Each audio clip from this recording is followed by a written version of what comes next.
චිල්ඩ්‍රන්ස් discovery museum එක බලන්න තමයි යන්නේ. ළමා ඩිස්කවරි කෞතුකාගාරය මේක බැංකොක් මෙට්‍රොපොලියන් ඇඩ්මිනිස්ට්‍රේෂන් එකෙන් තමයි පරිපාලනය වෙන්නේ. මේ පුංචි ළමයින්ට නිර්මාණශීලී මනසක් ගොඩනගන්න ඉගෙන ගන්න දේවල් එකතු කරන්න තමයි මේගොල්ලන්ගේ මේ වැඩසටහන මේ දේ ක්‍රියාත්මක කරන එකේ අරමුණ වෙන්නේ. එතකොට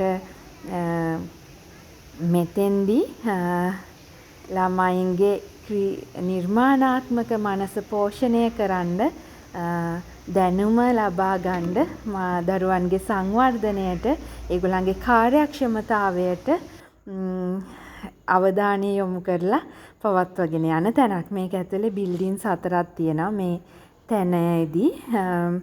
ඒ බිල්ඩින්ස් වලට එකිනෙකට ගිහිල්ලා බබාලට සෙල්ලම් කරන්න, අලුත් දේවල් ඉගෙන ගන්න, ලස්සන දේවල් දකින්න, අනිත් බබාලත් එක්කත් එකතු වෙන්න අවස්ථාව තියෙනවා.